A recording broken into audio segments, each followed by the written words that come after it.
Alors, on continue notre étude de fonction. Alors, le troisième sous-paragraphe du paragraphe numéro 3. Alors, troisièmement, asymptote parallèle à l'axe des abscisses. C'est bon? Alors, définition. Soit B un réel. Alors, si limite en plus l'infini de f de x égale à b, ou limite en moins l'infini de f de x égale à p, alors on dit que quoi?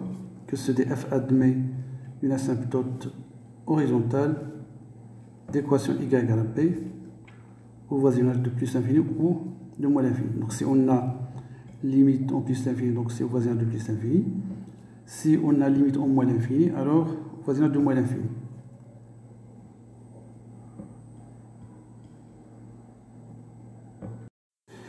Alors, on va essayer de représenter graphiquement la définition. Donc, si notre x tend vers plus l'infini, alors la courbe d'INA, notre courbe se rapproche de la droite d'équation quoi? Y égale à quoi? Y égale à b. Bon, bien sûr, soit on a le premier cas, soit on a le deuxième cas en plus l'infini. Mais qu'est-ce qu'on a les deux à la fois? Donc, soit on a le premier, soit on a le deuxième. Et c'est la même chose. C'est notre x tend vers moins l'infini. Alors bien sûr, notre fonction se rapproche de la droite d'équation y égale à quoi? Égale à b. Donc soit on a cette représentation ou bien cette représentation. C'est bon?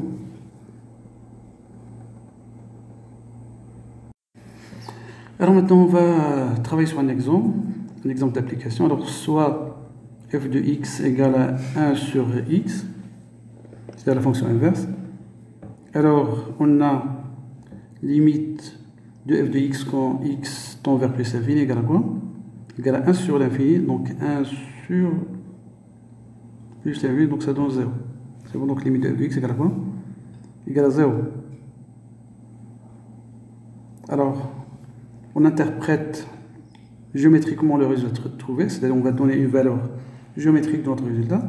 Alors qu'est-ce qu'on va dire? On va dire que C de f admet une asymptote horizontale d'équation quoi? Y égale à 0. Alors 0 dans ce cas-là, donc c'est B, notre B dans ce cas-là égale à 0. Donc l'équation Y égale à B, c'est-à-dire Y égale à quoi? Y égale à quoi? Égale à 0. Alors, la droite d'équation y égale à 0, donc c'est l'axe des abscisses. L'axe des abscisses, OX, donc comme asymptote horizontale, au voisinage de quoi? Au voisinage de plus infini. On va voir un autre exemple, soit f de x égale à x au carré plus 1 sur 2x au carré plus 3. Alors il nous demande de calculer les limites en moins d'infini. Alors bien sûr, donc c'est limite de x au carré plus 1 sur 2x au carré plus 3. Alors on a un polynôme sur un polynôme, donc on prend le plus haut degré au numérateur, c'est-à-dire c'est x au carré. Le terme dominant au niveau du dénominateur, c'est 2x au carré. Alors on simplifie le numérateur x au carré avec x au carré, numérateur et dénominateur, donc on va trouver donc 1 sur 2. Alors on a trouvé donc une valeur finie, donc c'est 1 sur 2, donc une valeur finie, donc c'est notre B. Alors maintenant on passe à l'interprétation géométrique. Alors qu'est-ce qu'on peut dire pour C de f? Donc C de f admet une asymptote horizontale d'équation quoi? Y égale à quoi? Égale à 1 sur 2. Bien sûr au voisinage de quoi? Au voisinage de moins l'infini, parce qu'on a calculé notre limite en moins l'infini. On a vu donc jusqu'à maintenant, bien sûr, une asymptote verticale, ok, une asymptote horizontale. Alors maintenant, qu'est-ce qu'on va voir?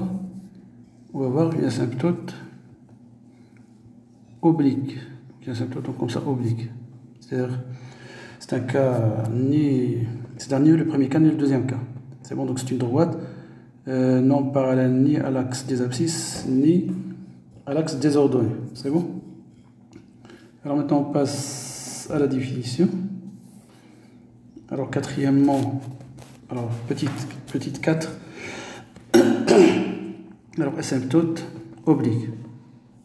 Alors, définition. Bien sûr, soit A et B, deux réels avec A différent de 0. Donc, B peut prendre n'importe quelle valeur dans R. Mais A, elle prend donc ces valeurs dans R étoile.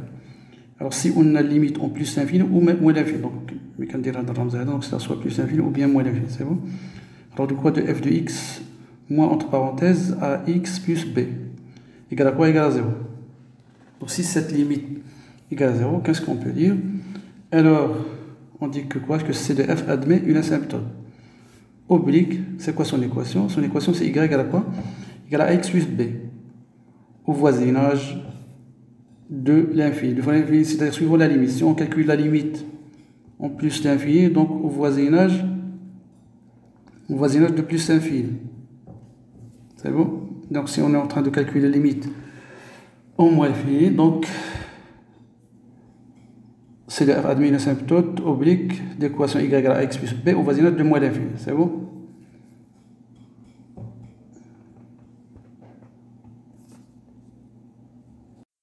Soit la fonction, donc exemple, soit f, la fonction rectifiée par 2x plus 1 sur x moins 1. Alors, qu'est-ce qu'on remarque dans ce genre de questions? Donc, on se base beaucoup sur les remarques. Alors, qu'est-ce qu'on remarque? On remarque que limite en plus l'infini de quoi? De f de x moins, entre parenthèses, 2x plus 1 égale à quoi? Égale à la limite de 1 sur x moins 1.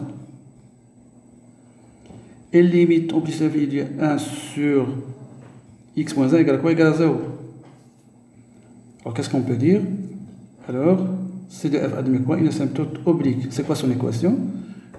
Son équation y égale à quoi? Égale à 2x plus 1. Alors la limite, elle est calculée au voisinage de moins l'infini, ou bien au moins l'infini. Alors, C de f, on a dit, admet une asymptote donc oblique d'équation y égale à 2x plus 1 au voisinage de moins l'infini.